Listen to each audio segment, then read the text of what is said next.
Nós acabamos de apresentar para vocês os dados referentes à situação da Covid no Piauí. E ainda sobre este assunto, olha que é um assunto importante para você entender melhor dores crônicas, como sequela da doença. Nós até falamos de algumas sequelas aqui. Nós estamos recebendo agora nos nossos estúdios, nos estúdios do Sistema O Dia de Comunicação, a doutora em saúde com foco na dor pela Universidade Federal do Maranhão, não é isso? A doutora Mariana Santos. Doutora, obrigado pela presença, um prazer recebê-la aqui. E a vinda da senhora não podia ser num período melhor, porque até um determinado momento nós enfrentávamos a doença.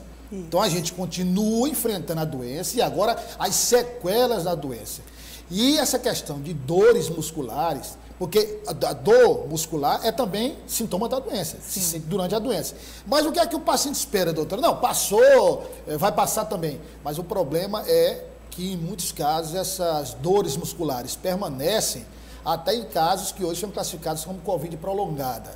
Então, como é que a senhora avalia hoje essa situação de pacientes que esperavam, depois da doença, melhorar e precisam procurar assistência médica para voltar a ter qualidade de vida? Isso, boa tarde, obrigada aí pela oportunidade, de falar desse assunto tão importante para a saúde pública. Então, assim, em primeiro lugar, a gente precisa compreender que temos duas situações diferentes. O paciente que já tinha dor crônica, então, por exemplo, o paciente que tinha uma dor na coluna, tinha crises de enxaqueca, e a partir do momento que ele pega Covid, o estresse da Covid, o isolamento, o fato de muitas pessoas acreditarem que não devam realizar movimentos, ficar mais em repouso, isso agrava ainda mais as dores crônicas. E temos esse segundo quadro, que é aquele paciente que não tinha dor crônica, ele pega a Covid, sofre muito estresse, é uma doença que ainda hoje assusta, a gente está vendo aí que, claro, com as vacinas, com as campanhas, tem diminuído a mortalidade, mas ainda existe. Então, qualquer pessoa que pegue Covid, ela tem uma tendência a passar por um estresse emocional, ficar num estado de alerta com o próprio corpo, além da o próprio vírus atuando, o mecanismo inflamatório do vírus. Então, isso faz com que as dores musculares apareçam no corpo. E aí, o que se chama de síndrome pós-Covid, a gente vai ter, hoje a gente está vendo um aumento significativo de dores crônicas, de pacientes que pioraram após a Covid e de pacientes que não tinham essas dores e depois da Covid começaram a desenvolver. E são dores incapacitantes, que afetam o trabalho, que estão afetando a economia do país de forma significativa, porque são pessoas... Desculpa, então, quando a senhora fala incapacitante, por exemplo, a senhora está se referindo muitas vezes, para esclarecer o nosso telespectador, elas ocorrem de tal forma que você fica incapacitado de trabalhar, por exemplo. Sim, você exatamente. Não reúne condições de trabalhar, doutor. Exatamente. Por exemplo, a gente tem recebido no consultório pacientes que chegam a ficar mais de 10 dias com dores de cabeça que não conseguem recuperar mesmo com Toma uso de medicação. remédio e não consegue? Não consegue recuperar. Precisa de um tratamento muito específico, A senhora está se referindo a pacientes pós-Covid? Sim, atendendo muito pacientes pós-Covid com esse tipo de sequela, Tanto as principais são dores de cabeça, prolongadas, e dores principalmente nas articulações do tórax e na articulação ali da coluna lombar, ali na coluna lombar.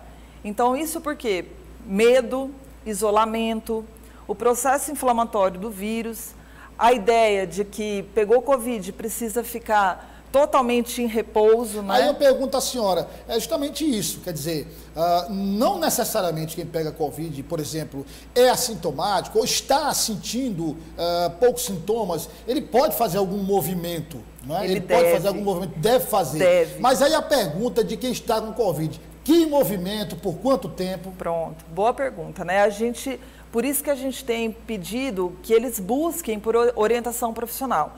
Hoje, a gente tem, por exemplo, atendimentos online, colegas fisioterapeutas que fazem atendimento online, colegas médicos. Então, ter acesso a isso, procurar esse atendimento, porque a gente consegue, através do quadro do paciente, orientar movimentos, inclusive para melhorar a função respiratória, inclusive para melhorar as dores. A gente tem colocado algumas rotinas de saúde para que o paciente tire o foco da doença Covid.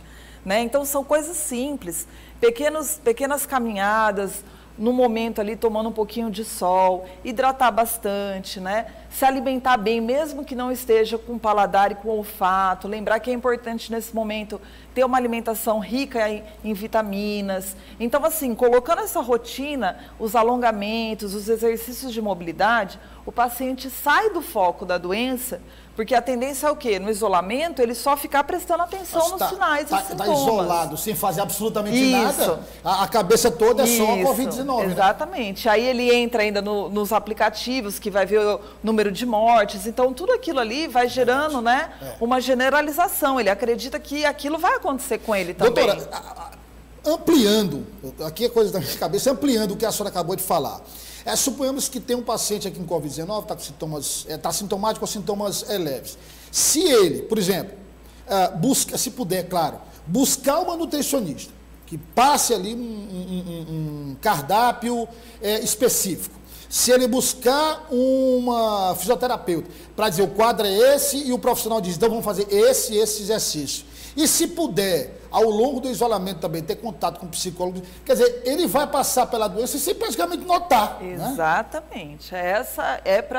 O ideal é que seja dessa forma. Quer dizer, e outras coisas tão básicas, né, doutor, em casa, por exemplo, você é assinante de um aplicativo, assistir filmes, assistir, ler, bater papo online com amigos. Quer dizer, muita gente acha que a Covid, eu tenho que me internar como se eu estivesse em coma. Isso. Né? Não é isso. A gente precisa desconstruir essa Obviamente ideia. Que os quadros mais graves precisam de atendimento médico, tem que ir lá. Mas se não for o caso, o próprio comportamento do paciente pode agravar. Com certeza. Hoje em dia, né, por exemplo, usar os aplicativos que nós temos a nosso favor, inclusive para a busca de atividade física, meditação, yoga, isso tudo tem gratuito. Né? Pequenos exercícios que a pessoa pode estar realizando lá em aplicativos como o YouTube.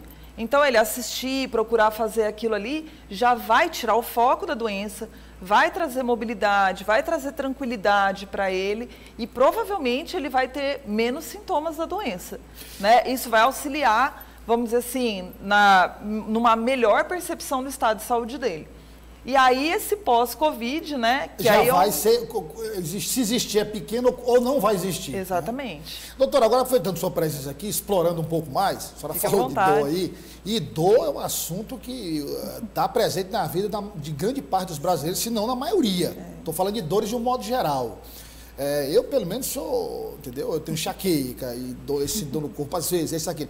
Mas está relacionado com várias questões. Pode ser uma doença, pode ser má postura, pode ser uma série de coisas. Então, qual a orientação que a senhora dá para quem está assistindo ao Dia TV, que sente algum tipo de dor, seja da cabeça aos pés, qualquer tipo de dor, possa ser uma dor bem leve, ou essa dor passou a incomodar. Como eu disse, não dá só falando para determinar o que é. Se ela é causa, é consequência, o que é? Qual a orientação que a senhora dá? Primeiro assim... Porque a dor é ruim de qualquer jeito, Isso. Né? Primeiro precisa compreender, né, o tipo de dor. Então, assim, claro que a gente tem o que é chamado de bandeiras vermelhas, que são dores, que são sintomas de doenças preocupantes. Isso é a minoria. Né? A grande maioria das dores, elas... Hoje em dia, né, elas são dores crônicas, que elas não mostram uma causa grave de sintomatologia, mas sim a resposta do corpo a um estresse. Esse estresse, como a gente está conversando aqui, pode ser um estresse mecânico, por exemplo, o trabalho da pessoa, né, a maneira como a pessoa age com posturas durante o dia, e também estresse emocional. E hoje a gente tem observado que o estresse emocional, ele tem uma influência até maior, né, nas dores do que o estresse mecânico. A senhora falando de estresse emocional, estou falando, por exemplo, da questão da quantidade de trabalho, a quantidade de responsabilidade, de ficar pensando naquela quantidade. Tudo isso acumulado pode gerar essas... Com certeza, né? E hoje em dia, nós estamos num mundo onde tem muita informação, as pessoas estão dormindo muito tarde, ficam ligadas no celular, tudo isso influencia. Aí, o que a senhora... É sempre importante procurar um especialista? Precisa procurar um profissional que compreenda de dor crônica, porque é um tratamento bem específico, até para ter essa abordagem com relação ao comportamento frente à dor. Então, por exemplo, tem técnicas para a gente ajustar o sono do paciente, tem técnicas para a gente ajustar o enfrentamento dele ao movimento. As pessoas que têm dor, elas têm medo de se movimentar, elas querem ficar quietas, e isso é mais prejudicial. Então, a gente utiliza de técnicas para que ele possa ter coragem de se movimentar, chegar a frequentar uma academia. Pois é, eu vejo muito, doutor, o seguinte, tem um amigo meu que ele dizia assim, eu pergunto, você já voltou para a academia? Ele falou, você sabe, eu tenho dor em todo lugar do meu corpo, rapaz. Então, se eu não posso ir para a academia, quer dizer, impede, inclusive, como a senhora disse, de ter uma vida mais saudável. Isso. Mas eu já procure um especialista para ver o que é isso, e você pode melhorar e praticar as suas atividades. Doutora, seu telefone, o telefone de contato, para quem quiser mais informações, quiser buscar uma solução para essa questão de dores no corpo, orientações, qual o telefone que pode falar com a senhora? Pode falar comigo através do 98830-6761. 98830-6761. 6761. Muito obrigado pela sua presença aqui.